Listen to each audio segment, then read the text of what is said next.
Good evening. Corporate accounts में valuation of share कर रहे थे, अब वो कंटिन्यू करते हैं।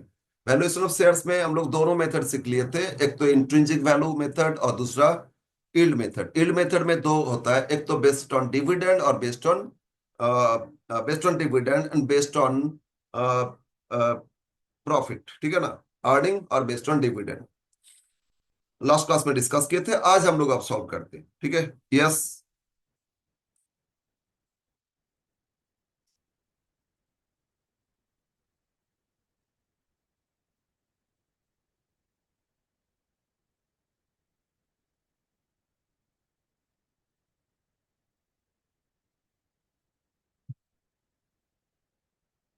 मैंने ये सब सॉल्व कर लिए थे और बाद में देखे मैंने ऑन ही नहीं किए, स्क्रीन शेयर ही नहीं की, मतलब आपका ये सॉल्व मेरा मेहनत गया। खैर, फिर ये सॉल्व जो किए ना, इसको डिस्कस कर लेते हैं। क्वेश्चन मैंने आज सॉल्व किए। अच्छा, लास्ट डे हमने आप लोग को दिए थे 5, 7 और 16। ये आप लोग कर लिए होंगे, अगर नहीं किए तो हमको हमको व्हाट्सअप करना, हम बता देंगे आपको, ठीक है। सॉल्व करके बता देंगे। क्वेश्चन नंबर 11, क्वेश्चन 11, 12 ये सब सॉल्व कर लिए, लेकिन प्रॉब्लम क्या हो गया, वही रिकॉर्डिंग में, रिकॉर्डिंग तो ऑन किए थे लेकिन शेयरिंग नहीं किए, तो आपको कुछ समझ में नहीं आएगा, इसलिए फिर रिकॉर्ड कर रहे हैं और ये सॉल्व हो गया, इसी को डिस्कस करेंगे। तो क्वेश्चन 11 बहुत इजी क्वेश्चन था। एक बैलेंस शीट दे दिया था आपको, balance sheet of D company on March 16 given, और शेड्यूल 3 के हिसाब से है, और कुछ नोट्स टू अकाउंट्स है, एक ही तो नोट्स है, शेयर कैपिटल। तो बैलेंस शीट गिवन, और फिर नेक्स्ट पेज में दे रहा था the assets valued as follow. तो एसेट्स का वैल्यूएशन दे दिया, तो इंट्रिंसिक वैल्यू इससे आ जाएगा, और गुडविल भी वैल्यूएशन दे दिया ना। Calculate value of equity share and preference share. अच्छा, प्रेफरेंस का तो नहीं किए थे, खैर। तो preference shares are not participating, कोई प्रॉब्लम नहीं है। नॉट पार्टिसिपेटिंग तो क्या है, नॉर्मली तो नॉट पार्टिसिपेटिंग ही होता है ना। जब पार्टिसिपेटिंग तो फिर सरप्लस एसेट्स देखते हैं। यस। तो इसमें फिक्स्ड एसेट्स देखो, फिक्स्ड एसेट्स दे दिया था 2,80,000, तो बैलेंस शीट में जो वैल्यू वो नहीं, 280 लिखेंगे। फिर गुडविल भी दे दिया 60,000, वो भी लिख लिए। करंट एसेट्स 235 दे दिए, वो भी लिख लिए। और एक बार एसेट्स में देखोगे, करंट एसेट्स में अदर करंट एसेट्स अलग से दिए थे, और कैश एट बैंक भी दिए थे 75। तो अब इसलिए मार्केट वैल्यू तो करंट अदर अदर का ही होता है, तो कैश एट बैंक वो एज इट इज उसको अलग से लिख लिए। ये मान लिए करंट एसेट्स जो एडिशनल इंफॉर्मेशन में, वो other current assets except cash, क्योंकि कैश का मार्केट वैल्यू होता नहीं, ठीक है। ये अजम्पशन हम लोग लिखेंगे, बेटर रहेगा। तो ये सारा एसेट्स जोड़ लिए 650। अब इसमें एक्सटर्नल लायबिलिटी में क्या क्या लायबिलिटीज देखो, नॉन करंट लायबिलिटी नहीं है, बट करंट लायबिलिटी में तीन आइटम है। Short term borrowing, trade credit payable मतलब क्रेडिटर्स, और प्रपोज प्रेफरेंस डिविडेंड, ये तीनों लेस कर दिए। 96 लेस किए 5,54,000। फिर प्रेफरेंस शेयर था, प्रेफरेंस होल्डर्स क्लेम, तो प्रेफरेंस शेयर कैपिटल था 1,50,000। ऐसे डिविडेंड डिक्लेयर हो गया था, जो प्रपोज डिविडेंड है ना, ये प्रेफरेंस का ही था, लेकिन वो डिक्लेयर हो चुका, तो एक्सटर्नल लायबिलिटी माइनस कर दिए। तो इसमें सिर्फ कैपिटल माइनस करोगे। फिर एक बार, कैपिटल में प्रेफरेंस होल्डर्स क्लेम में क्या लिखते, preference share capital plus arrear dividend. Dividend arrear थोड़ी है, हाँ, इसमें डिक्लेयर हो चुका, पेबल पे करना बाकी है, वो 10 दिन में पे हो जाता है, तो उसको एरियर नहीं बोलोगे। डिक्लेयर हो गया, रिकॉर्ड हो चुका, तो मतलब वो माइनस कर दिए, तो फिर एक प्रेफरेंस क्लेम में ऐड करके माइनस करोगे तो डबल माइनस हो जाएगा ना, तो माइनस नहीं करना, सिर्फ कैपिटल लेस कर दो। नेट एसेट सब कंपनी आ गया, और ये इक्विटी होल्डर्स का आ गया। इक्विटी शेयर सभी फुल्ली पेड था, और equity share note to account on देखो, उसमें 3,50,000 है, और 35,000 शेयर दिया था, तो नंबर ऑफ शेयर सभी फुल्ली पेड, 35,000 से डिवाइड किए, एक एक इक्विटी शेयर का वैल्यू है कितना, 11.54, राइट। प्रेफरेंस का क्या होगा, ये जो 150 डिवाइड बाई जितना प्रेफरेंस था 1,500, तो 100 हो जाएगा, ठीक है ना। बस ये हो गया आपका valuation of share, equity preference का और इक्विटी। ओके, एकदम इजी क्वेश्चन था। नेक्स्ट क्वेश्चन 12 में आते हैं। Next question 12, very very important question, ये क्वेश्चन मोस्ट इंपॉर्टेंट है, क्योंकि आजकल ये ट्रेंड आता है, ज्यादा लेंथी नहीं, बस थोड़ा ट्रिकी है, थोड़ा समझना होता है आपको। तो 12 क्या दिया है, 12 में दिया है Following are the information of two companies, A Limited, company A and company B.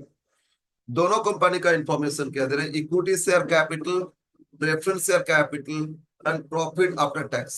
क्या क्या दिया? Equity share capital, preference share capital and profit after tax. Assuming market rate, market expectation मतलब नॉर्मल रिटर्न 18% और 80% profit are distributed, मतलब dividend pay out ratio दे दिया. जो भी प्रॉफिट अर्न किए उसमें से 80% डिस्ट्रीब्यूट क्या बोल के करते? डिविडेंड देते ना. तो डिविडेंड पे आउट रेशियो दे दिया. But is the price per share, price per share क्या होगा ये फाइंड करना है. Share, would you pay for equity shares in each company, चाहे ए हो चाहे बी हो, if you are buying a small lot, मतलब आप स्मॉल लॉट बाई करना चाहते हो, थोड़ा बहुत शेयर, ठीक है ना. और सेकंड बोल रहे हैं if you are buying controlling interest, मतलब मेजर शेयर, 50 से ज्यादा तो कंट्रोल मिलेगा ना. तो मेजर शेयर बाय करना चाहते हो तो क्या क्या होगा वैल्यू. और थोड़ा बहुत शेयर बाय करना चाहते हो, कंट्रोल नहीं लेना चाहते हो, तो क्या होगा वैल्यू. तो इसमें सर मेथड कुछ बताया नहीं, इनडायरेक्टली समझना होगा आपको.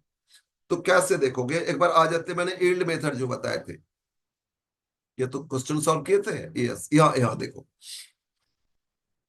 मैंने दो मेथड बोले थे. यील्ड मेथड में दो कंसेप्ट है, एक तो बेस्ड ऑन प्रॉफिट, और एक कब कब करते बेस्ड ऑन प्रॉफिट ना, जब फॉलोड बाय मेजर होल्डर्स.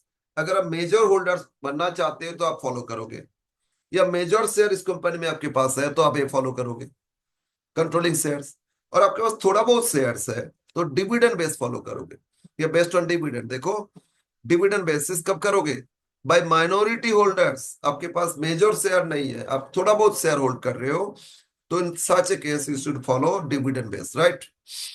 तो ये दोनों बेस, मतलब यील्ड मेथड का ही दोनों पार्ट पूछ लिया आपसे इस क्वेश्चन में इनडायरेक्टली.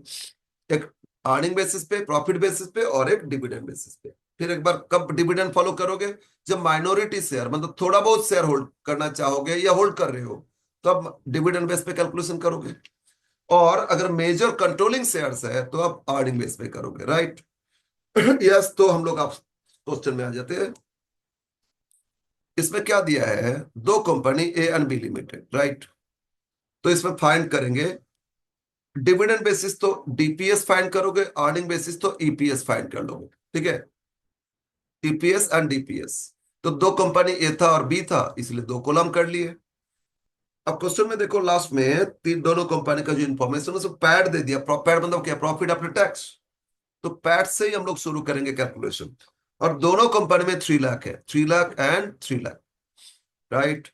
अब बोलो पैड से ट्रांसफर करते रिजर्व में, इसमें बोला नहीं कुछ, ट्रांसफर टू जनरल रिजर्व इतना परसेंट नहीं है. तो प्रेफरेंस डिविडेंड लेस कर दो, लेस कर दो प्रेफरेंस डिविडेंड. प्रेफरेंस शेयर में 10% डिविडेंड है, तो फर्स्ट कंपनी, इसमें 6 लाख कैपिटल दिया, उस पर 10% ए लिमिटेड में हो जाएगा कितना? 60,000. सेकेंड कंपनी 4 लाख कैपिटल, 10% कितना? 40,000. तो लेस कर दिए तो profit available for equity holders आ गया, दोनों में आ गया ना. यस. तो अब नंबर ऑफ शेयर्स देख लेते हैं. इक्विटी फर्स्ट कंपनी में ₹8 लाख कैपिटल, और एक एक शेयर का फेस वैल्यू 10, तो 8 लाख बाई 10 कितना होता है? 80,000 शेयर्स. सेकेंड कंपनी में ₹10 लाख बाई 10 मतलब 1 लाख शेयर्स. तो अगर प्रॉफिट को ए मान लिए और नंबर ऑफ शेयर्स बी मान लिए, तो प्रॉफिट को नंबर ऑफ शेयर से डिवाइड करोगे, क्या मिलेगा? ईपीएस, ठीक है ना. तो EPS equal to A divide by B. तो 2,40,000/80 डिवाइड करोगे, ये मिलेगा ₹3. और second company 2,60,000 divide by 1 lakh, 2.6. तो earning per share EPS find कर लिए company A and company B. बोलो समझ में आया? Yes sir. ना डीपीएस, एक तो ईपीएस आया, दूसरा हम फाइंड करेंगे डीपीएस. तो DPS equal to EPS into dividend pay out ratio. Pay out ratio दिया था ना, 80% डिविडेंड डिस्ट्रीब्यूट करते प्रॉफिट में से. तो अर्निंग पर शेयर, उसमें डिविडेंड पे आउट रेशियो 80% कर लोगे, डिविडेंड पर शेयर आ जाएगा. सर एक फॉर्मूला लिख के दिए थे क्या? हाँ लिख के दिए थे, एक बार फिर दिखा देते.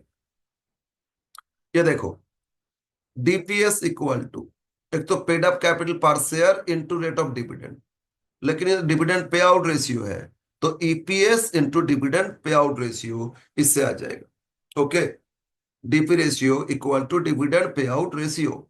तो डिविडेंड पे आउट रेशियो दे दिया, तो इसमें ईपीएस मल्टीप्लाई करोगे तो आ जाएगा। क्लियर है ना? यस। तो इसमें डीपीएस और ईपीएस फाइंड हो गया। अब वैल्यूएशन में आ जाओ। पॉइंट वन क्या बोला था? Value of share. अगर स्मॉल लॉट बाय करना चाहते तो बोलो डिविडेंड बेस फॉलो करोगे ना, तो यही चीज लिखे।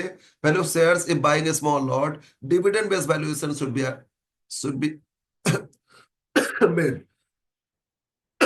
ओके। तो डिविडेंड बेस पे वैल्यूएशन, वैल्यू ऑफ शेयर होता है DPS by normal rate of dividend into 100, right? DPS by normal rate into 100 कर लोगे। नॉर्मल रेट में परसेंटेज कर लो, फिर इनटू 100 करने का जरूर, डिवाइड बाय परसेंटेज कर लो, आ जाएगा valuation.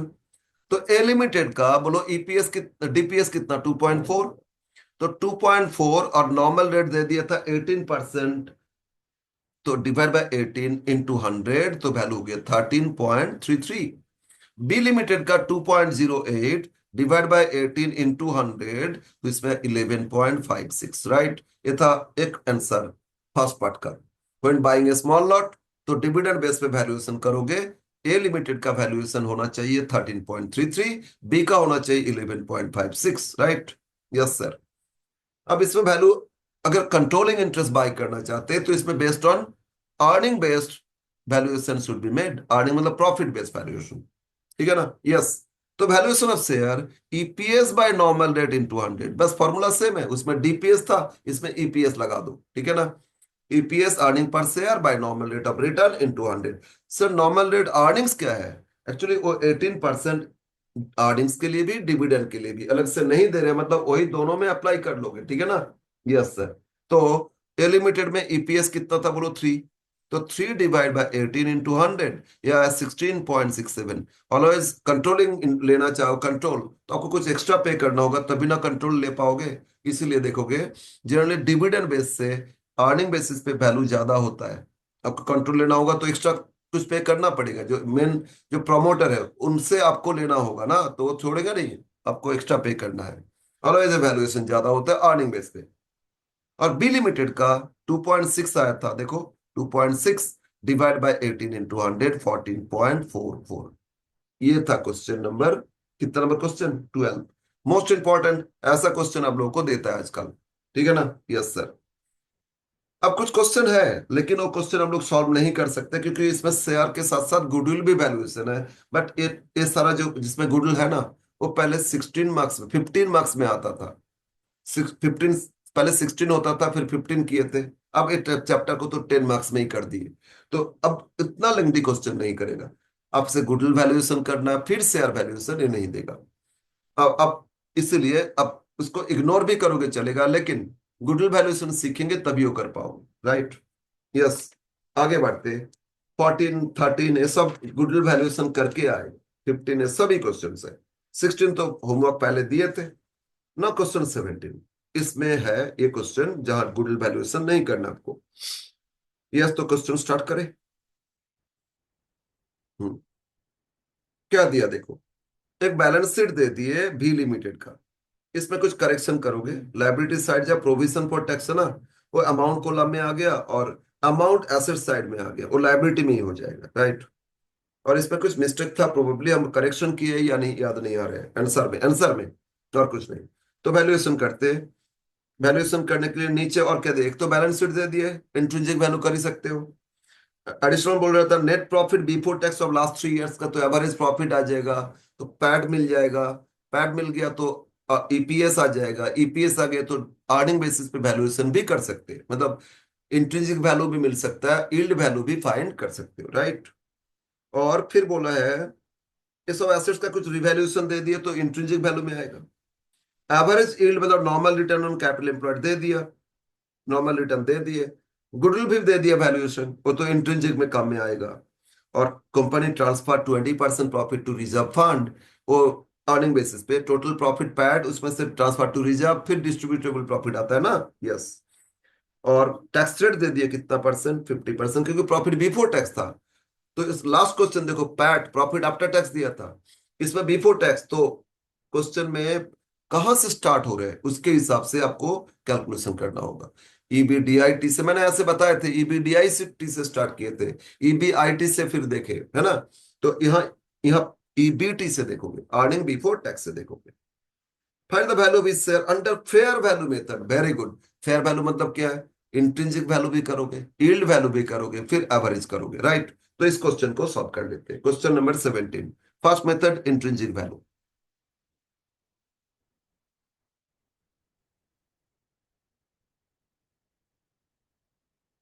Intrinsic value of shares of भी लिमिट। क्या फाइंड करोगे? नेट एसेट्स, ठीक है ना? एग्जाम में ठीक से करोगे फॉर्मेट, पर्टिकुलर्स अमाउंट, इस तरह एक और लाइन खींच लोगे, पर्टिकुलर्स अमाउंट ही लिख लोगे, ठीक है ना? तो जहां कंप्लीट बैलेंस शीट, मैंने क्या बोला था, एसेट्स अप्रोच फॉलो करना। कहीं पे भी कंप्लीट बैलेंस शीट है, you should follow assets approach, right? तो एसेट साइड देखो, फ्री होल्ड प्रॉपर्टी है।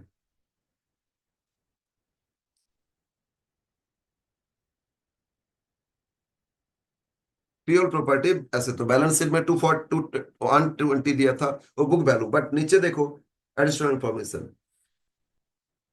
On 31st March 18, the freehold property valued at 1,80,000, तो 180 लेना, राइट? फिर मशीनरी, ये 80 दे दिया एडिशनल इंफॉर्मेशन में। प्लांट एंड मशीनरी, ऐसे बुक में 50 था, बट मार्केट में क्या वैल्यू है वो 80 दे दिए। फिर क्या था? स्टॉक, उससे पहले गुडविल लिख ले, फिक्स्ड एसेट्स में दो ही तो था ना। और गुडविल देखो नीचे वैल्यूएशन दे दिया 1 लाख, तो ये लिख लेते intangible. How much? It is 1 lakh. तो सारा फिक्स्ड एसेट्स हो गया। अब करंट एसेट्स में स्टॉक है। क्या स्टॉक का वैल्यू वैल्यू कुछ दिए क्या एडिशनल इंफॉर्मेशन में? नो सर, कुछ नहीं दिए। तो बुक वैल्यू लिख लो। बुक वैल्यू कितना दिया है? 3,10,000। स्टॉक है 3,10,000। फिर ट्रेड रिसीवेबल, एसेट साइड देखो, ट्रेड रिसीवेबल दिए। रिसीवेबल 2,13,000। कोई है क्या एडिशनल इंफॉर्मेशन में, डेटास में कुछ बैड एटसेट्रा? नथिंग, कुछ नहीं है, छोड़ो। हो गया 2,13,000। फिर बैंक भी है, कैश भी है, दोनों जोड़ेंगे। बैंक 107,000 और कैश, कैश है 1,700। अब इन सबको जोड़ लो, टोटल करंट, टोटल एसेट्स आ गया, ठीक है ना? Yes, at then 180 plus 80, 260, 360, 670, 6,70,000 plus 3, 4, plus 2,13,000, 2,20,000, 3,20,1,700, 3,20,1,700। तो सबको जोड़ने से 9,91,700, राइट? एक बार आप लोग ऐड कर लोगे। अब लेस कर देते हैं एक्सटर्नल लायबिलिटीज। लेस करेंगे एक्सटर्नल लायबिलिटीज, राइट? तो एक्सटर्नल लायबिलिटी कितना है देखना है फिर। एक्सटर्नल लायबिलिटी कितना है देखना है। एक्सटर्नल लायबिलिटी, तो लायबिलिटी साइड देखो, प्रपोज डिविडेंड दिया ना, ये आएगा। ट्रेड पेबल ए भी आएगा, इनकम टैक्स पेबल ए भी आएगा, और इसके नीचे है provision for tax. Sir provision भी है, इनकम टैक्स पेबल भी है। हम लोग कॉर्पोरेट कंपनी फाइनल अकाउंट जब करेंगे और क्लियर हो जाएगा। एक हो गया tax assessment year, previous year का टैक्स जो पे करना था वो पे करना बाकी है करंट ईयर में, ठीक है ना? और दूसरा हो गया अभी इस साल ईयर में जो प्रॉफिट, उसमें से प्रोविजन किए, नेक्स्ट असेसमेंट ईयर में पे करेंगे, बट वो प्रोविजन कर ली उसके लिए। दोनों ही लायबिलिटी लेस करोगे। तो यस, तो एक तो हो गया प्रपोज डिविडेंड।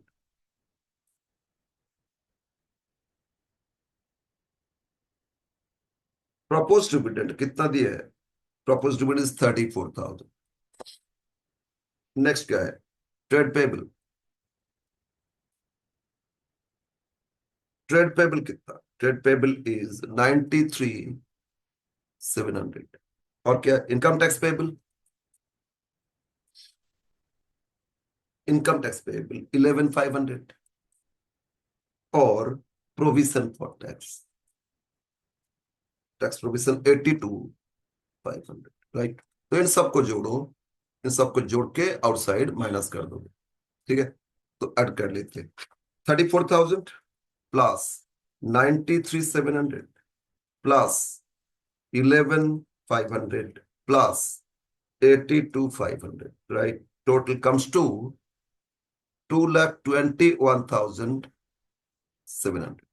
माइनस कर दो, माइनस 9,91,700 इज इक्वल टू 7,70,000। ये आपको मिला नेट एसेट्स ऑफ कंपनी। ठीक है, तो आपको मिल गया नेट एसेट्स ऑफ कंपनी। कितना है? 7,70,000। नाउ अब इसमें क्या प्रेफरेंस शेयर है क्या? No, nothing. तो हो गया कंप्लीट। यही हो जाएगा नेट एसेट्स पर इक्विटी। और इक्विटी से सभी फुल्ली पेड अप था, 30,000 शेयर था, तो देखो value of share, intrinsic value मिल गया आपको। Value of share equal to 7,70,000 divide by 30,000। ठीक है, 770 divide by 30, it comes to 25.6667। ठीक है, आंसर इंट्रिंसिक करेक्ट है, 25.67। ये आंसर नहीं है, आंसर आपसे फेयर वैल्यू पूछा था, बट फेयर वैल्यू के लिए इंट्रिंसिक भी चाहिए, यील्ड वैल्यू भी चाहिए, फिर एवरेज करोगे ना। तो इंट्रिंसिक मिल गया आपको। अब सेकंड मेथड में आते हैं, method 2, yield value method. Yield value method, ठीक है।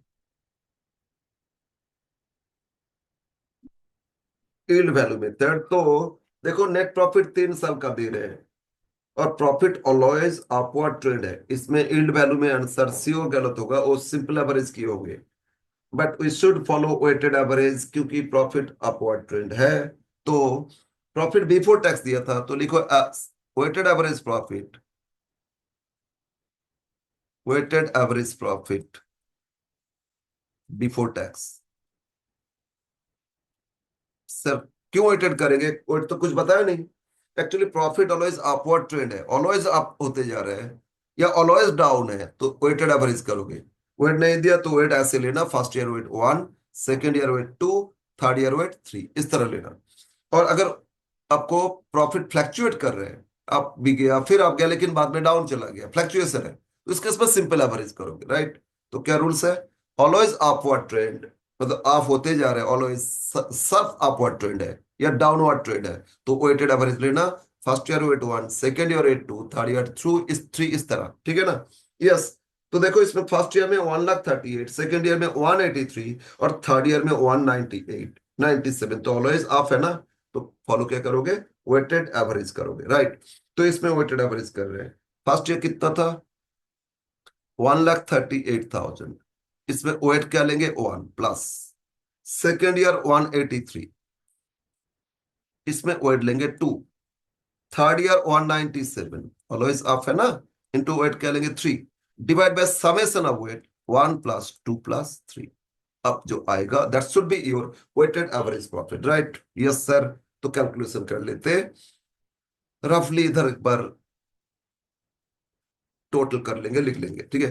1,38,000 इंटू 1, ठीक है ना, plus second 1,83,000 into 2, 3,66,000 again, 1,97,000 into 3, 5,91,000। सबको जोड़ने से आता है 10,95,000 divide by 3, 2, 5, 1, 6 divide by 6, divide by 6 equal to 1,82,500, 1,82,500। तो वेटेड एवरेज प्रॉफिट हम लोग फाइंड कर लिए। क्या बोले रूल्स? अगर प्रॉफिट ऑलवेज अपवर्ड ट्रेंड है तो शुड अप्लाई वेटेड एवरेज, ठीक है। 4 साल का देगा तो वेट ऐसे लेंगे, first year profit into 1, second year profit into 2, third year profit into 3, fourth year profit into 4, divide by 1 plus 2 plus 3 plus 4। 5 साल तो 5 तक वेट जाएगा, ठीक है ना। मैं समझ में आया? प्रॉफिट में ट्रेंड है तो वेट फॉलो करना। यस, ये प्रॉफिट बिफोर टैक्स था तो इससे टैक्स लेस कर देंगे, आफ्टर टैक्स आ जाएगा लेस टैक्स। और टैक्स रेट देखो दिया 50%, क्वेश्चन में अगर दे दिया तो आपको उतना लेना ही होगा। अभी तो इतना टैक्स चलता नहीं, फिर भी क्वेश्चन में दे दिया तो इसमें 50% टैक्स कर ली। तो ये जो 182,500 इंटू 50%, 91,250, माइनस कर दो, पैट आ गया एवरेज, ये भी उतना ही आएगा, 91 250, राइट। तो पैट मिल गया।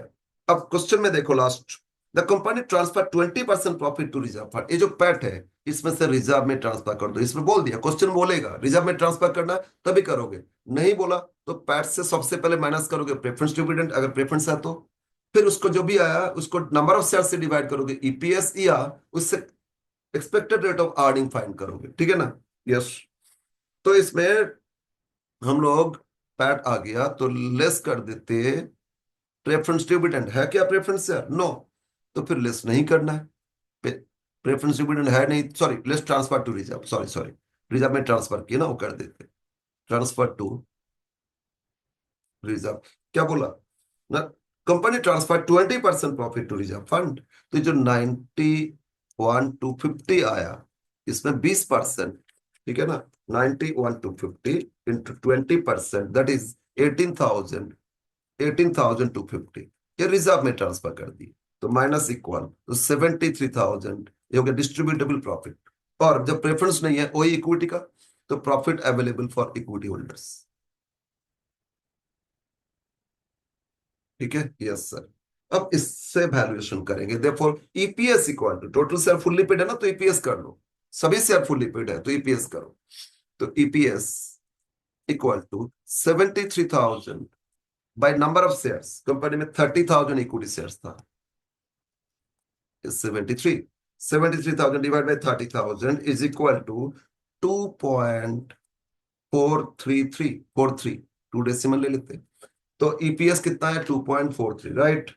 देखो वैल्यू ऑफ शेयर, ये इल्ड वैल्यू मिल जाएगा, ठीक है ना, वैल्यू ऑफ शेयर, फ्रैक्शन था तो और एक डेसिमल भी लिख सकते थे, अच्छा 3 लिख लेते, 2.43333 आया था, तो 3 डेसिमल प्लेसेस तक लिए, ओके। तो वैल्यू ऑफ शेयर क्या होगा, EPS by normal return, normal rate of profit in 200, ठीक है ना, 2.433। अब नॉर्मल रिटर्न, नॉर्मल रेट क्या दिया था, such type of business capital employed पे कितना परसेंट, 15%, डिवाइड बाय 15 इन 200, ठीक है, 2.433, 2.433 डिवाइड बाय कितना परसेंट, 15% इज 16.22, तो यील्ड वैल्यू से, अरे ये भी तो यही आंसर दिया है, 16.22, मतलब एक करेक्शन है, ठीक है, वेटेड एवरेज फॉलो किए, राइट। तो दो वैल्यू मिल गया, एक तो अर्निंग कैपेसिटी, ये भी मिल गया, और पहले फाइंड कर लेते इंट्रिंसिक वैल्यू, अब एवरेज कर लो, देयरफॉर, देयरफॉर मतलब इसमें ठीक ही किए थे valuation, therefore fair value of share, fair value of share equal to क्या होता है, intrinsic value plus yield value divide by 2, intrinsic value plus yield value divide by 2।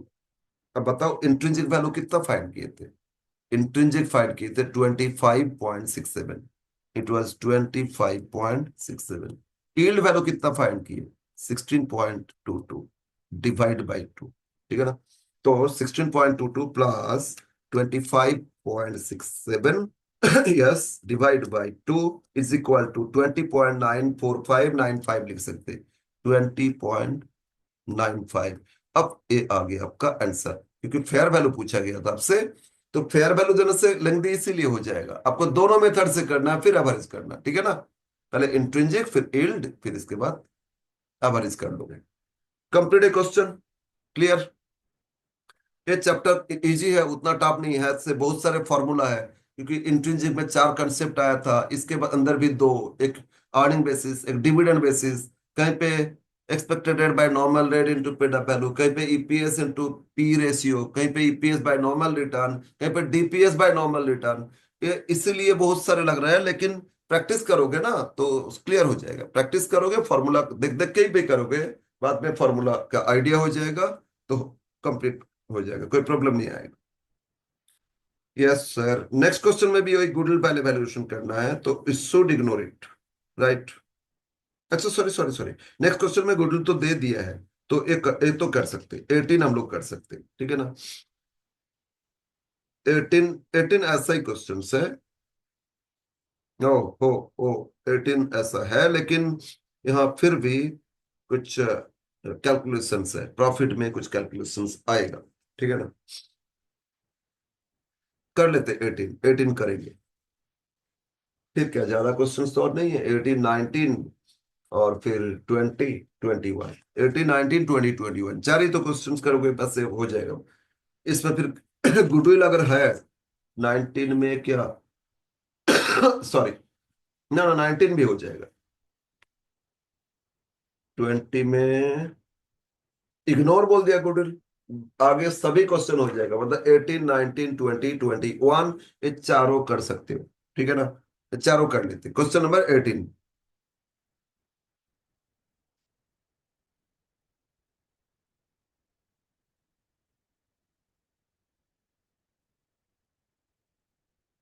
ये है balance sheet of D limited. पहले भी ऐसा question किए थे। हाँ, बस इसमें थोड़ा सा चेंज क्या किए।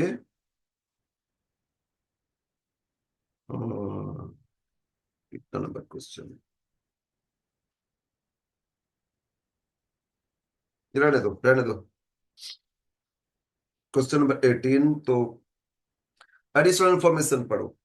The expect value are valued the land and building, goodwill, plant and machinery, ये सब वैल्यूएशन दे दिए। और डेटर्स बोल दिए, डेटर्स 16,000 बैड है, ठीक है ना। अगर डेटर्स में बैड है तो डेटर्स से लेस कर देंगे। प्रॉफिट 3 इयर्स का दे दिए, 16, 17, 18 तीनों ईयर का प्रॉफिट दे दिए।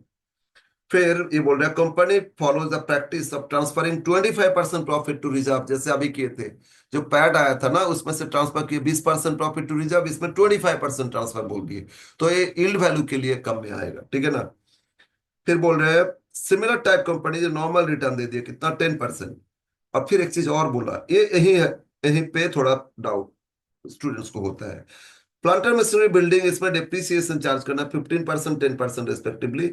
और asset in the fair value of share, ignore taxation. अच्छा, तब तो इजी हो गया। इग्नोर टैक्सेशन तो इजी हो गया। बट क्या प्रॉब्लम है, क्या प्रॉब्लम आएगा, यील्ड वैल्यू में ही आएगा। इंट्रिंसिक वैल्यू तो कर ले, क्या पूछा है, क्या फाइंड करना, फेयर वैल्यू। तो फर्स्ट इंट्रिंसिक करोगे फिर यील्ड करोगे, right. Yes, point A.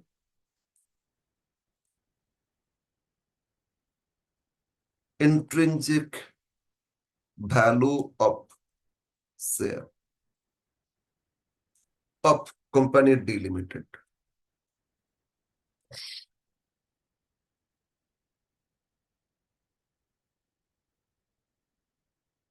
Complete balance sheet, that means we follow assets approach, right? Complete balance sheet है तो ऑलवेज क्या करोगे, एसेट्स अप्रोच फॉलो करोगे। तो एसेट्स में देखो क्या क्या एसेट्स दिया है। Land and building, balance sheet में रिकॉर्ड तो था 2,20,000, बट एडिशनल इंफॉर्मेशन में आ जाओ, बिल्डिंग वैल्यूएशन किए, expert value value value to 4,80,000, तो 4,80,000 लिख दो। सर नीचे एडजस्टमेंट में बोला था कि डिप्रिसिएशन बिल्डिंग और मशीनरी, मशीनरी पे 15, बिल्डिंग पे 10% करना है। यस, तो सर 480 पे 10% लेस करके दिखाना चाहिए ना। अरे नहीं, आज अगर वैल्यूएशन कर रहे हैं आज ही तो वैल्यू और वैल्यूएशन करके दिए 480, तो बुक में तो था 220, तो आज तो अप्रिसिएट किए, डिप्रिसिएशन आज क्यों करोगे। और फ्यूचर में होगा डिप्रिसिएशन, आज वैल्यू बढ़ गया, फ्यूचर में इंक्रीज वैल्यू पे डिप्रिसिएशन करोगे। लेकिन आज अगर वैल्यू 480 हो गया तो फिर इंक्रीज अप्रिसिएट किया तो डिप्रिसिएशन कैसे दे सकते हो। तो इसीलिए वैल्यूएशन रेट में जो वैल्यू उतना ही रियल वैल्यू, ठीक है, उतना ही लिखो। सब तो डिप्रेशन यूजलेस है। हाँ, एसेट इंटेंसिव वैल्यू में यूजलेस, लेकिन प्रॉफिट में थोड़ा बहुत एडजस्ट करना होगा। उस प्रॉफिट को रेक्टिफाई करने के लिए एडजस्ट करेंगे। मतलब डिप्रेशन कम चार्ज किए थे ना, एक्स्ट्रा और चार्ज होना चाहिए, क्योंकि बुक में 220 उसके हिसाब से चार्ज कर रहे थे, लेकिन जब 480 तो एक्स्ट्रा और चार्ज होगा ना डिप्रिसिएशन, तो प्रॉफिट को हम लोग रिड्यूस करेंगे। समझ में आया। यस। तो तो डिप्रिसिएशन अभी नहीं देखना है इंट्रिंसिक वैल्यू में, वो यील्ड वैल्यू में प्रॉफिट के लिए देखेंगे। प्लांट एंड मशीनरी, इसमें भी डिप्रिसिएशन दिया था, बट वो कंसिडर नहीं करोगे। मशीनरी का वैल्यू दे दिया 2,40,000, ये लिखेंगे। एडिशनल इंफॉर्मेशन देखो, बुक्स में 260 था लेकिन 240 डिक्रीज हो गया, तो डिक्रीज वैल्यू लिखोगे। फिर गुडविल लिख लेते। गुडविल, गुडविल का वैल्यू दिया कितना, एडिशनल इंफॉर्मेशन 3,20,000 दिया है, तो 320 डायरेक्ट लिख लो। एसेट्स में सीरियली करो। फिर पेटेंट ट्रेडमार्क है, पेटेंट एंड, सर इसमें कुछ वैल्यू दिया नहीं, नहीं दिया तो उतना लिख लो ना। कितना? जो बुक्स बुक्स में था 40,000। फिर आपका प्रिलिमिनरी एक्सपेंसेस होता है, फिक्टिशियस, ये लॉस है, एक्सपेंसेस है, फिक्टिशियस इसको नहीं देखना। क्या बोलते हैं, सभी लेंगे, फिक्टिशियस नहीं लेना। गुडविल भी लेंगे, इन्वेस्टमेंट सब कुछ लेंगे इसमें, लेकिन फिक्टिशियस को नहीं लेना। नेक्स्ट है स्टॉक। स्टॉक का वैल्यू नीचे दे रहा है क्या? नो नो नो नो, कुछ नहीं दिया तो एज इट इज लिख लो। स्टॉक का वैल्यू कितना है? स्टॉक है 96,000। डेटर्स, डेटर्स में कुछ बैड है, डेटर्स में बैड है, तो डेटर्स में 1,70,176 बैलेंस शीट में था। और नीचे बोल रहा है bad debts found, debtors are bad 16, तो 16 बैड लेस कर दो 160, ठीक है ना। फिर है बैंक बैलेंस, तो बैंक तो लिखेंगे कितना, 1,04,000। अब सारा एसेट्स कंप्लीट हो गया, जोड़ लो ना। तो एसेट्स को जोड़ने से होता है 4 2 6 7,20,000, 10,40,000, 10,80, 10,80,000 plus 96,000 plus 2,64,000, 2,64,000, it comes to 14,40,000। तो टोटल एसेट्स कितना है? 14,40,000, राइट। अब इससे लेस कर दोगे, क्या लेस करोगे? बोलो, बोलो क्या लेस करोगे? External liabilities, external liabilities. तो लायबिलिटीज साइड आप आ जाओ। दो है, एक क्रेडिटर्स है, इनकम टैक्स रिजर्व है। रिजर्व बोल के तो होता नहीं, प्रोविजन होता है इनकम टैक्स में। सन्ड्री क्रेडिटर्स मतलब ट्रेड पेबल्स। क्रेडिटर्स का लिए क्लेम अलग से नहीं दिया, तो एज इट इज लिख लोगे 2,56,000। ये लेस आइटम। एक और है इनकम टैक्स रिजर्व, रिजर्व मतलब एक प्रोविजन है, टैक्स प्रोविजन, 1,20,000। तो 3,76,000 माइनस कर देना। तो 14,40,14,40 से 14,40,000 minus 3,76,000, it comes to 10 lakh, 10,64,000, right. Net assets of company. अब क्या कुछ कंटिंजेंट लायबिलिटी है क्या? No, nothing. क्या इसमें प्रेफरेंस शेयर है? नो, अंडरलाइन हो गया net assets for equity holders. और सभी फुल्ली पेड है, दूसरों कॉल का सवाल ही नहीं है। और इक्विटी शेयर होल्डर्स, ठीक है। Therefore value of share, first method intrinsic value of share equal to 10,64,000 share है, डिवाइड कर दो, ठीक है। 10,64,000 divide by 40,000, it is 26 point कितना, 60। इंट्रिंसिक वैल्यू यहाँ कुछ और दे रहा है, 29.60 है ना, तो गड़बड़ है। क्यों गड़बड़ है? ठीक है, इतना करो, कितना आ रहा है, 26.60, समझ में आया। एक्चुअली रिजर्व बोल के छोड़ दिया। अरे रिजर्व कभी होता है टैक्स में, रिजर्व क्या होता है? टैक्स रिजर्व करेंगे, टैक्स अपना थोड़ी होता है कि होल्डर्स को डिस्ट्रीब्यूट करेंगे, टैक्स तो गवर्नमेंट को देना होगा, ठीक है। यस। 120 बाई 3 ऐड करो तो कितना हो रहा है, 29.60 आंसर दे रहा था। यस, वो गलत है। ये टैक्स रिजर्व को लोगों ने माइनस नहीं किए, बट एकदम गलत है। टैक्स का कभी रिजर्व नहीं होता, टैक्स का प्रोविजन होता है। ये तो गवर्नमेंट को देना होगा, तो फिर रिजर्व कैसे? रिजर्व तो शेयर होल्डर्स को देना होगा, शेयर होल्डर्स को मिलेगा क्या? शेयर होल्डर्स को मिलेगा टैक्स? नहीं। इंट्रिंसिक वैल्यू हो गया। सेकेंड मेथड में आते, सेकेंड मेथड फिर चेंज कर लेते, yield value method. Yield value method या अर्निंग कैपेसिटी मेथड, ठीक है। तो यील्ड वैल्यू मेथड के लिए देखो, प्रॉफिट दे दिया 3 साल का, 16, 17, 18, मार्च 18 तक दे रहे हैं ना। और बैलेंस शीट भी देखो मार्च 18 है, तो कुछ रेक्टिफाई करना होगा। सर क्या रेक्टिफाई करेंगे? ये जो करंट प्रॉफिट है 1,92,000, इसको रेक्टिफाई पहले करेंगे, ठीक है। रेक्टिफाई क्या करना है बोलो, उसमें बैड था ना, ये जो बैट दिया था 16,000, इसको पहले माइनस कर लेंगे। तो लिखो एवरेज प्रॉफिट। अच्छा, प्रॉफिट 3 साल का क्या दे रहे हैं? फर्स्ट ईयर में प्रॉफिट कितना? 184, सेकेंड 17, तो डिक्रीज हो गया, फिर इंक्रीज हो गया, तो सिंपल एवरेज करोगे। सिंपल एवरेज कितना है ना? First year 184, second year 176, but third year ये जो प्रॉफिट दिया 192, ये ब्रैकेट इसीलिए कर रहे हैं, इसमें कुछ माइनस करना है एक्चुअली, नेगेटिव बोल के नहीं, ठीक है ना। इसमें बैड था, बैड तो प्रॉफिट एंड लॉस में चार्ज करेंगे, ठीक है ना। तो प्रॉफिट कम करेंगे, कितना बैड हो गया? एक बैड हो गया आपका 16, तो 16 लेस करके प्रॉफिट को लेते। तो सर इसमें जो रिवैल्यूएशन में प्रॉफिट बढ़ गया था बिल्डिंग का वैल्यू, और रिवैल्यूएशन प्रॉफिट लॉस है, और ना वो आपका पीएल में नहीं करोगे। तो रिवैल्यूएशन प्रॉफिट रिवैल्यूएशन रिजर्व में जाएगा, पीएल में इंपैक्ट नहीं करेगा, इसीलिए उसको छोड़ देना, डिवाइड बाई 3 कर दो। जो पीएल में इंपैक्ट करेगा, डेटर्स तो बैड बैड तो पीएल में जाएगा ना, इसीलिए। तो अब देखो कितना हो रहा है।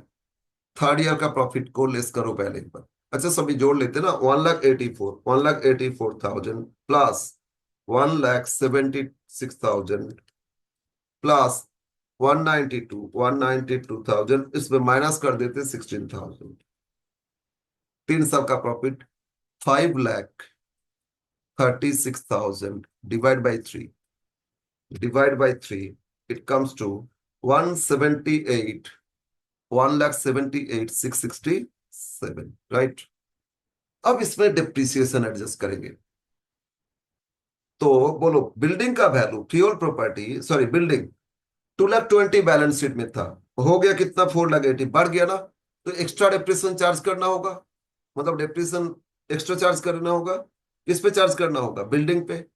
तो लेस कर दिए, एडिशनल डिप्रिसिएशन चार्ज करेंगे तो प्रॉफिट डिक्रीज होगा ना। एडिशनल डिप्रिसिएशन,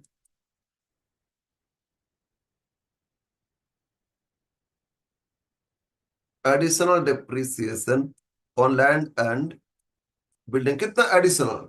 एक्चुअली 220 में तो हो रहा था, उसमें तो चार्जेस का ही आया था ना। तो जो एक्स्ट्रा बढ़ गया उस पे, जितना एक्स्ट्रा बढ़ गया उस पे करेंगे। कितना परसेंट बिल्डिंग पे था? 10%। तो बोलो, मार्केट वैल्यू कितना हो गया था? 480, बट बुक में कितना था? 2,20,000। तो एडिशनल कितना, और उस पर 10%, तो ये हो गया आपका 2,60,000, 10%, 26,000, ये लेस करेंगे। अब मिशन में उल्टा हो गया, मिशन का तो वैल्यू घट गया, तो पहले ज्यादा डिप्रेशन चार्ज हो रहा था, अब कम होगा, तो ऐड कर लेंगे excess depreciation on plant and machinery, ठीक है ना। तो मशीनरी बैलेंस शीट में क्या था बोलो? 260, लेकिन मार्केट में क्या हो गया? टू 2,40,000, तो डिक्रीज हो गया कितना? 20,000, और इसमें रेट है 15%, 20 पे 15%, 20,000, 3,000, ये ऐड बैक कर लेंगे, तो मिल जाएगा एवरेज पैट। इसमें टैक्स तो बोला ही नहीं, तो एवरेज पैट ही मान लोगे, ठीक है ना। Yes sir. तो 178,667 माइनस करो 26,000 और ऐड कर लो 3,000, total 1 lakh, 1,55,667, right. Average PAT मिला कितना? 155,667। अब ये जो एवरेज पैट आ गया, इसमें ट्रांसफर करने के लिए बोल दिया transfer to reserve 25%, preference share है नहीं, तो less transfer to reserve, transfer to reserve. तो 155% into 25%, it's 38,916.7, और ये माइनस करने से तो ये गया profit for equity holders. Equity holders के लिए कितना प्रॉफिट मिल जाएगा? ठीक है, 1,16,750, राइट। Yes sir. तो ईपीएस फाइंड कर लो आप, टोटल सब फुल्ली पेड है ना, ईपीएस फाइंड कर लेना। हाँ, पी रेशियो तो भी ईपीएस फाइंड करोगे, और फुल्ली पेड ईपीएस फाइंड कर लो, आ जाएगा, ठीक है ना। देखो ईपीएस इक्वल टू वन 40,000 था।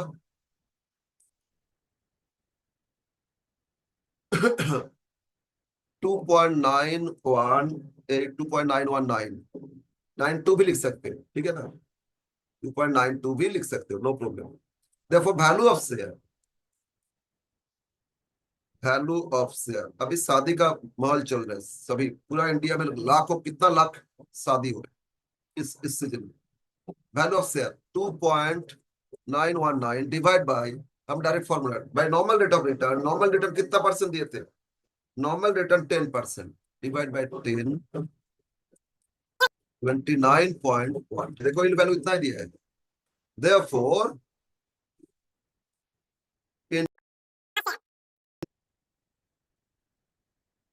इंट्रिंसिक वैल्यू प्लस, हो इतना शादी में, कितना शादी हो गई, थोड़ा देर पहले गया था फिर। तो इंट्रिंसिक आया 26 पॉइंट,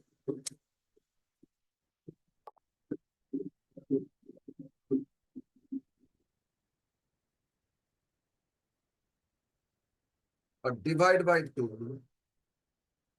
27.895 के। इसमें आंसर गलत है, मैंने बोला ना फर्स्ट में, टैक्स को टैक्स रिजर्व नहीं होता, टैक्स प्रोविजन होता है। सब शेयर होल्डर्स को मिलेगा, शेयर होल्डर्स को थोड़ी मिलेगा, टैक्स गवर्नमेंट को देना है ना। यस, ये था क्वेश्चन नंबर, कितना नंबर की?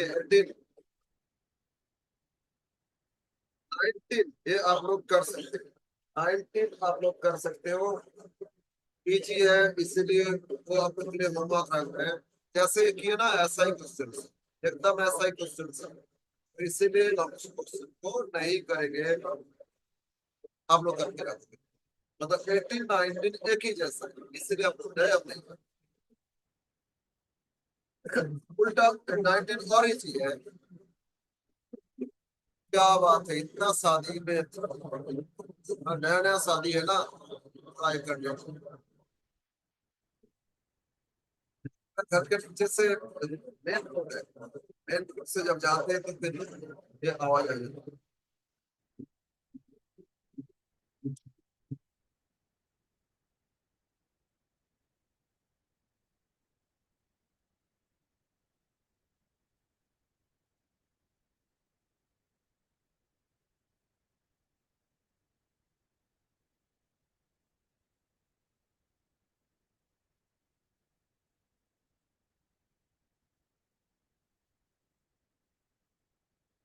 और क्वेश्चन करना है 20 and 21, 20 and 21 है, दो क्वेश्चन करके। एसेट बैकिंग मेथड, दो मेथड से कर। Question 20,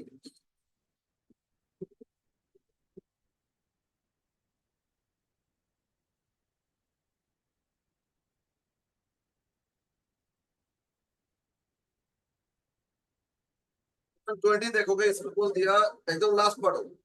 value of share under asset banking method ignoring goodwill, है ना, तो गुडविल को लेना ही नहीं है। और एक चीज इसमें, एसेट बैकिंग मतलब क्या, इंट्रिंसिक वैल्यू, तो इंट्रिंसिक लिखो, ये एसेट बैकिंग मतलब एक ही है, ठीक है ना। तो आप जो भी एसेट्स का वैल्यूएशन लिखते हैं, सबसे पहले पेटेंट और कॉपीराइट दिए, नीचे एडजस्टमेंट सी पढ़ो। पेटेंट कॉपीराइट का वैल्यूएशन किए 50%, पेटेंट एंड, ये 50% देती है, 50% ऑफ एसेट्स में पेटेंट कॉपीराइट था 8 लाख, 4 लाख, ठीक है ना। उसके बाद लैंड एंड बिल्डिंग, एक्चुअली जैसे बैलेंस शीट में दिए हैं उसके हिसाब से लिख रहा हूँ, ठीक है ना। लैंड एंड बिल्डिंग, बिल्डिंग में बोल दिया एडजस्टमेंट नंबर सी पर, इसमें बोल दिया था ना, revise value of patent and copyright 50%, तो 50% कर दिए। Land and building and masonry, building हो गया 60 लाख,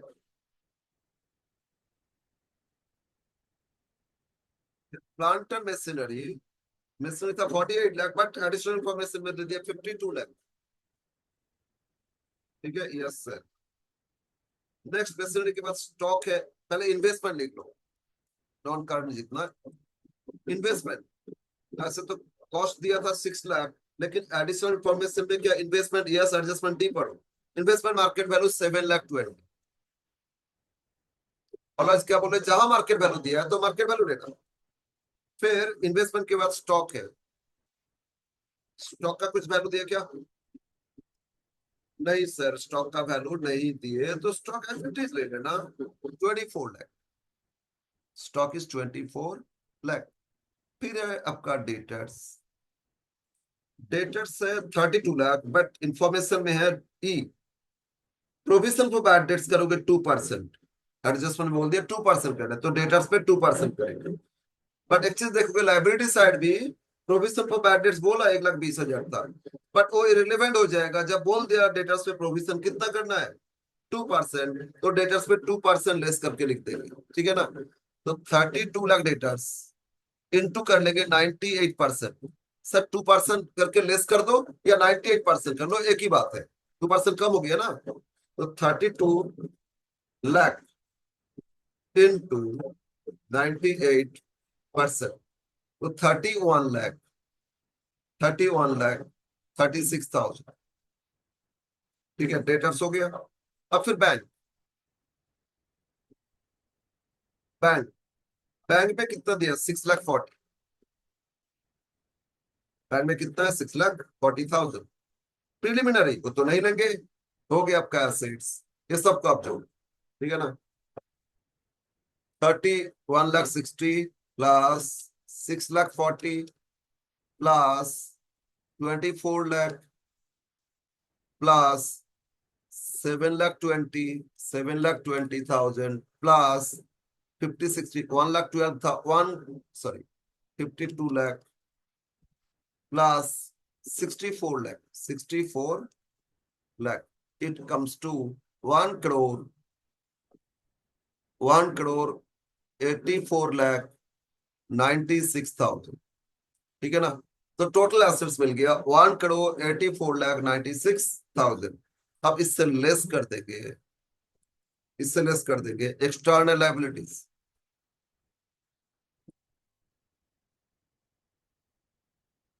क्या लेस करेंगे? External liabilities.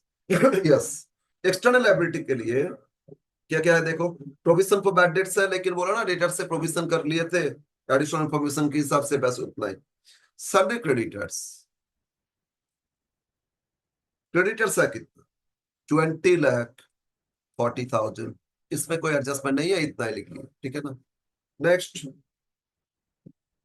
Dividend equalisation fund होता है रिजर्व, ये आपका रिजर्व होता है। ठीक है, ये आपका करंट लायबिलिटी नहीं, बट प्रपोज डिविडेंड होता है रिजर्व। इक्वलाइजेशन फंड है ना, ये रिजर्व एंड सरप्लस, तो इसको माइनस नहीं करोगे। तो और क्या माइनस करना है सर? और कुछ नहीं था, लेकिन लास्ट एडजस्टमेंट एफ में आ जाओ।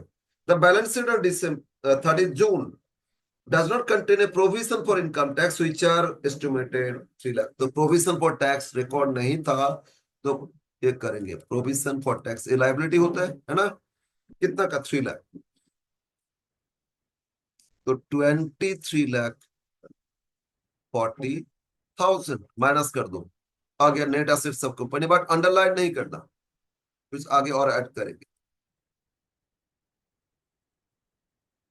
ठीक है ना? यस। तो क्या था 1,84,96,000, इससे माइनस कर दो 23,40,000, तो ये आया आपका 1 करोड़, कितना रहे 1,61,56,000। ओके। अब एक बार आ जाते हैं लाइबिलिटी साइड, शेयर कैपिटल। उसमें क्या ऐसा दिया है कि कुछ प्रेफरेंस शेयर है? No no no no. But equity share में ना कुछ पार्टली पेड शेयर है। देखो liability side, 4 lakh share 10 is fully paid था 40 लाख, फिर 4 lakh share 10 is but 7.5 paid. अब तो इनसे 2 रुपया 50 पैसा कॉल करोगे फुल्ली पेड करने के लिए। Another 4 lakh share 10 is but 5 paid, आप इनसे 5 रुपया कॉल करोगे।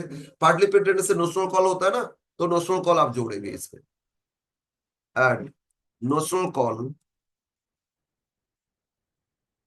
notional call from partly paid shares.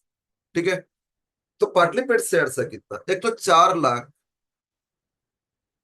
उसमें 2 रुपया 50 कॉल करेंगे, यस प्लस, क्योंकि उसमें 7.5 पेड अप था ना, 2.5 कॉल करोगे fully paid, another 4 lakh 10 but 5 paid up, तो अनदर 4 लाख उससे 5 कॉल करेंगे, है ना।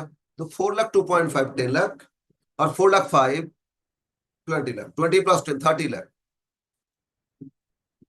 ठीक है, तो नोशनल कॉल कितना गया, 30 लाख हो गया। Net assets for fully paid shares, net assets for fully paid equity shares, जोड़ लो, राइट। देयरफॉर अब वैल्यूएशन करेंगे, value of fully paid share, value of fully paid share equal to divide by total number of shares. देखो 4 लाख 4 लाख 4 लाख, 4 4 8 4 12 लाख, सभी fully paid हो गया ना, total 12 lakh shares होता है, तो डिवाइड करोगे मिल जाएगा वैल्यू ऑफ शेयर, एक एक शेयर का 1,91,56,000 divide by 12 lakh is equal to 15.96333, जरूरत नहीं 15.96, ठीक है ना।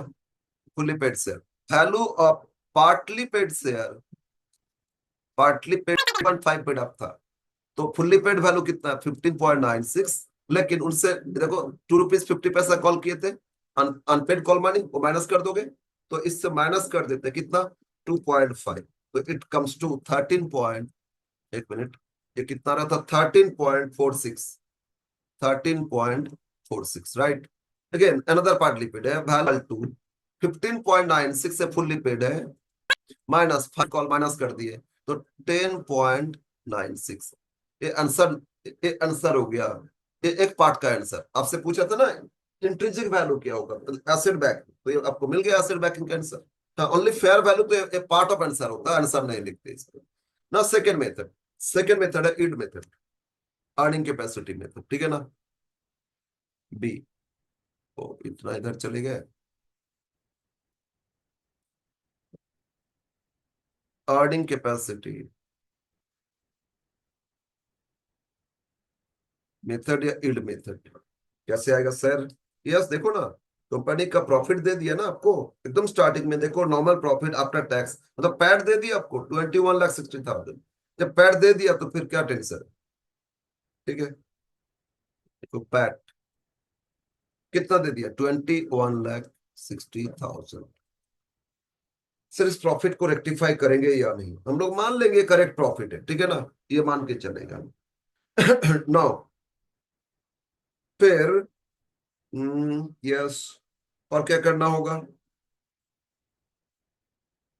और क्या करना होगा, पैट तो इतना है, लेस ट्रांसफर टू रिजर्व बोल दिए, एडजस्टमेंट एडजस्टमेंट कहीं पे कुछ दिया क्या transfer to reserve, no no no कुछ नहीं दे रहे, तो पैट आ गया, प्रेफरेंस शेयर है क्या, नो ये भी नहीं है, तो फिर क्या,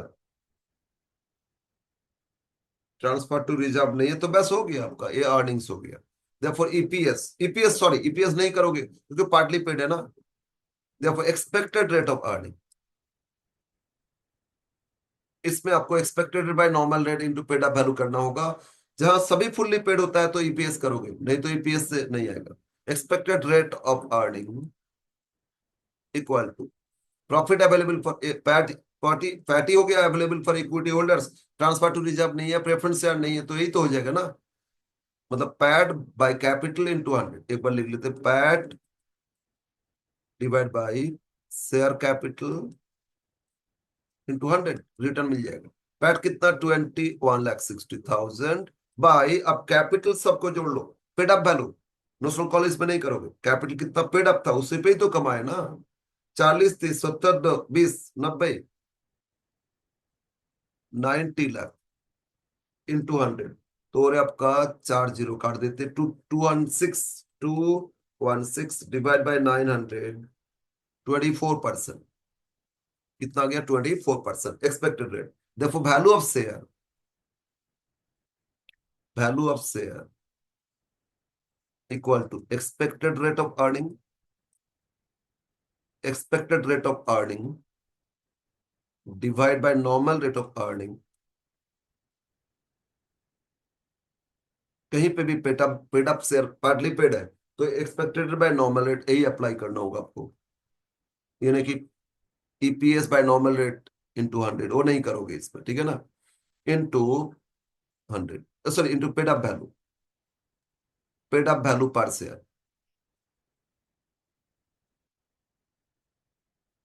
राइट, यस। तो फुल्ली पेड वैल्यू,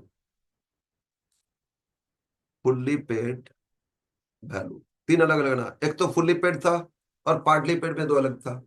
तो एक्सपेक्टेड वैल्यू 24। नॉर्मल रिटर्न आप देखो क्वेश्चन में, नॉर्मल रिटर्न है adjustment B, available capitalization rate is 12%, divide by 12 into कितना, पेड अप वैल्यू 10, एक एक शेयर का फुल्ली पेड वैल्यू क्या था, 10 था ना, तो ये हो जाएगा 20, 12 टू जा होता है ना, तो 20 रुपीज हो गया ये, right. Next, partly paid,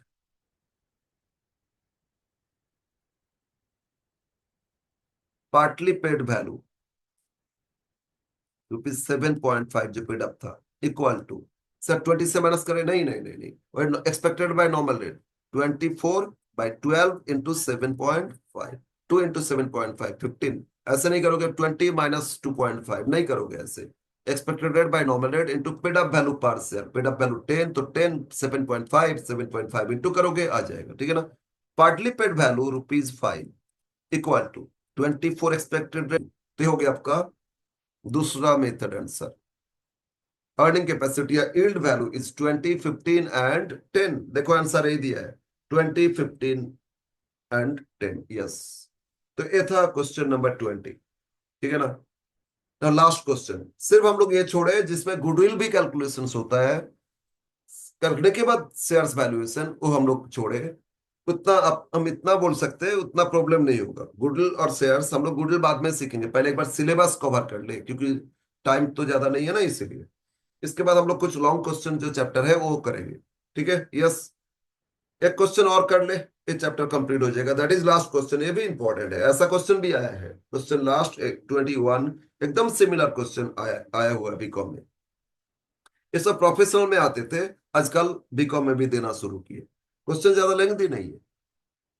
now last question of valuation of shares, question number 21,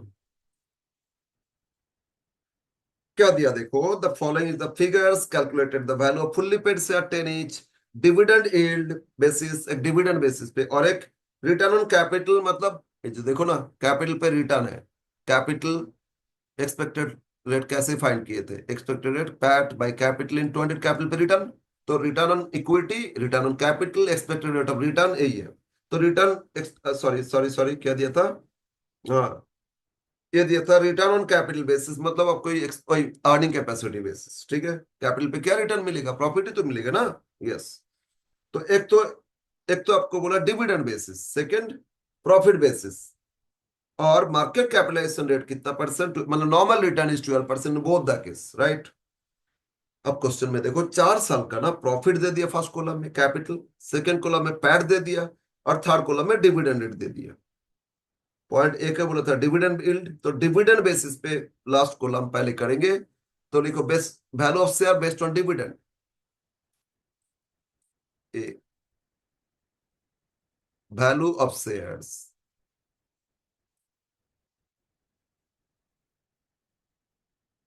based on dividend, तो फाइंड करेंगे एक्सपेक्टेड रेट ऑफ डिविडेंड, बोलो 4 साल में डिविडेंड रेट दे दिया ना आपको, तो फिर रेट तो दे दिया था, तो हम लोग एवरेज करेंगे। एक बार देखो एक्सपेक्टेड रेट ऑफ डिविडेंड कैसे कैलकुलेशन करोगे, एक बार हम फॉर्मूला जहां दिए थे उसमें आ रहे थे बैक, यहाँ देखो,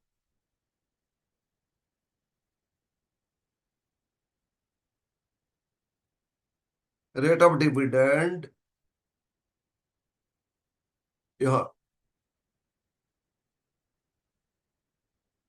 expected rate of dividend equal to average rate of dividend लिखे थे ना, और expected rate of dividend equal to हो जाएगा average rate of dividend, right, या डीपीएस, दोनों चीज कैलकुलेशन करें तो डीपीएस इक्वल टू, ये तो कैलकुलेशन नीचे बताए, तो एक्सपेक्टेड रेट मतलब क्या होता है, average rate of dividend.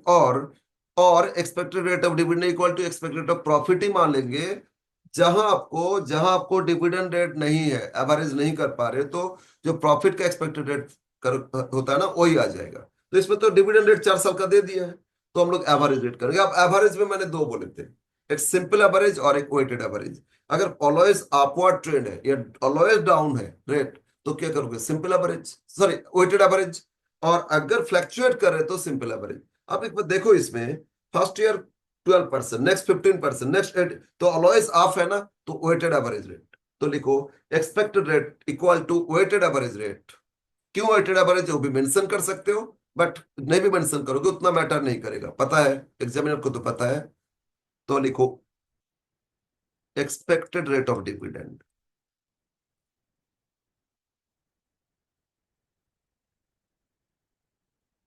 Equal to weighted average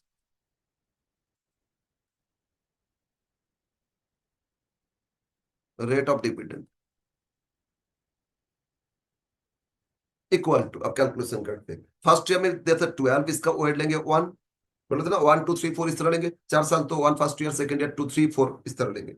15 into 2, 15 into 2 wait लेंगे, प्लस नेक्स्ट 18, तो 18 into 8 3 लेंगे, प्लस नेक्स्ट 20 +2 +3 +4, राइट। तो 12 18 into 3 54, 20 into 4 80, डिवाइड बाय 3 4 7 दोनों एक 10, ठीक है ना। अब इन सबको जोड़ो, 80 प्लस 80, सॉरी 800 नहीं, 80 plus 50 30 84, 84 plus 12 is 176% expected rate of dividend मिल गया, कितना है 17.6%। देखो value of share based on dividend, based on dividend तो ऊपर लिख लिए थे। देयरफॉर वैल्यू ऑफ शेयर, ये ज्यादा लेंथी क्वेश्चन नहीं है, बस हो गया, एक तो मेथड हो ही गया। Value of share equal to क्या, expected rate of dividend by normal rate of dividend. इसमें डीपीएस नहीं कर रहे, एक्सपेक्टेड रेट तो expect by normal rate into expected rate मिला था ना, into paid up value part से,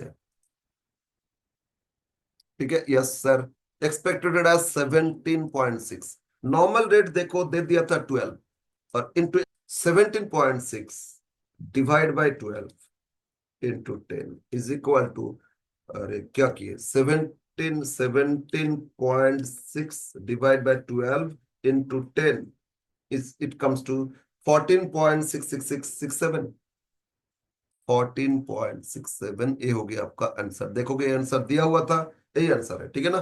तो कंप्लीट हो गया फर्स्ट मेथड। सेकंड, इसमें रिटर्न ऑन कैपिटल मतलब earning capacity method.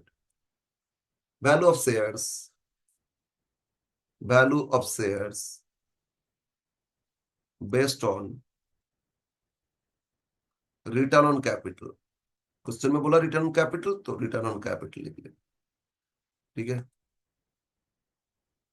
But earning capacity तो पैट, इक्विटी शेयर्स है, प्रेफरेंस तो नहीं है ना कैपिटल। तो पैट बाय कैपिटल इनटू 100, देखो अभी किए थे, एक्सपेक्टेड रेट कैसे किए थे, पैट बाय कैपिटल इनटू 100। अब इसमें 4 साल का अलग अलग कैपिटल का अलग अलग पैट, तो 4 साल का रेट फाइंड करेंगे, इसके बाद एवरेज करेंगे, ठीक है ना। तो पहले ये फाइंड करेंगे एवरेज, पहले फाइंड कर ले रिटर्न ऑन कैपिटल। रिटर्न मतलब प्रॉफिट क्या मिला ना, oh sorry, PAT by capital into 100, ठीक है ना। अब 4 साल देखो, 4 साल में प्रॉफिट अलग दिया पैट, और फिर 4 साल का कैपिटल रेट अलग, कैपिटल भी अलग अलग था। तो फर्स्ट ईयर फॉर 2015-16, बोलो पैट कितना दिया था, 8 करोड़। हम करोड़ नहीं लिख रहे हैं, सब में करोड़ से इग्नोर कर रहे हैं। डिवाइड बाय 50 into 100, तो ये 16% होता है। और इसमें पैट है 16 करोड़, और ये 80 है, इंटू 100, जो कि 20%। करोगे क्या परसेंटेज, फॉर 17-18 इसमें पैट है कि 200, तो 22%। और 18-19 फोर्थ ईयर, इसमें पैट है 30 करोड़, और कैपिटल है कितना 120 करोड़, इंटू 100, 3 4 1/4, तो 25%। फिर देखो अपवर्ड ट्रेंड है ना, ऑलवेज ऑफ है, तो क्या करोगे, expected rate of return equal to weighted average, ठीक है ना, एवरेज कर लोगे। देखो एक्सपेक्टेड रेट ऑफ रिटर्न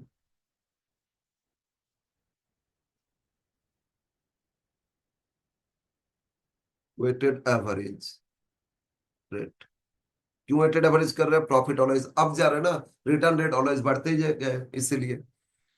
तो 16 into 1, 20 into 2, 22 into 3, 25 into 4, divide by 1 + 2 + 3 + 4। ठीक है ना? तो इट कम्स टू 16 into 1 तो 16 हो गया, प्लस 20 into 2 तो ये तो 40 हो गया, प्लस 20 into 3 66 हो गया, प्लस 25 into 4 100 हो गया। चारों को जोड़ेंगे तो 222। 2 डिवाइड बाई 10, 22.2%। राइट? तो एक्सपेक्टेड रेट आ गया। अब value of shares, value of share, देखो value of share, expected rate of profit, expected rate of return by normal rate of, by normal rate of return, rate of return into paid up value per share. Right? Expected 22.2, normal return तो 12 दिया था, दोनों case में 12 दिया था ना, yes sir. Into paid up value क्या था? 10। बस 22.2, 22.2 into 10 divide by 12, it comes to, ओहो क्या आ रहा है, 22.2 into 10 divide by 12 is equal to 18.5। ठीक है? तो सेकेंड मेथड में वैल्यू आएगा, यस, ₹18.5। ये हो गया आपका second answer. Right? More less हम लोग का वैल्यूएशन शेयर कंप्लीट। नेक्स्ट है हम लोग एक और इंपॉर्टेंट चैप्टर करेंगे, शेयर्स हो गया तो अब करेंगे कौन सा चैप्टर? रिकॉन्स्ट्रक्शन, इंटरनल रिकॉन्स्ट्रक्शन, इस चैप्टर को करेंगे। ठीक है? या हो सकता है और कुछ चैप्टर शुरू कर लेंगे। हाँ, हम लोग रिडम्पशन ऑफ प्रेफरेंस शेयर कर लिए थे, ऑल्टरनेटिवली बायबैक आता है, तो रिडम्पशन ऑफ शेयर तो हो गया था। फिर इधर से रिडक्शन ऑफ शेयर कैपिटल और अमलगामेशन में से एक आएगा, तो इंटरनल रिकॉन्स्ट्रक्शन में रिडक्शन ऑफ शेयर कैपिटल उसको करेंगे। गुडविल और शेयर्स में से एक आएगा, दोनों ही देगा, एक करना होगा आपको। शेयर्स तो कर ही लिए, तो गुडविल बाद में करेंगे, फिलहाल अभी एक बार सिलेबस को कंप्लीट करें। तो हम जो नेक्स्ट चैप्टर करेंगे, हो सकता है अंडरराइटिंग ऑफ शेयर्स करेंगे। ठीक है? यस, वो छोटा चैप्टर है और उसी को करेंगे। Issue of debenture, redemption of debenture, ये दोनों मिला के एक क्वेश्चन आपको मिलेगा। Issue and redemption of debenture एक साथ, उससे एक क्वेश्चन आपको मिलेगा। और अंडरराइटिंग और स्टार्टिंग में share, issue of share, bonus right, इसमें अंडरराइटिंग दे सकता है। ठीक है? तो नेक्स्ट है अंडरराइटिंग हम लोग सीखेंगे। ओके।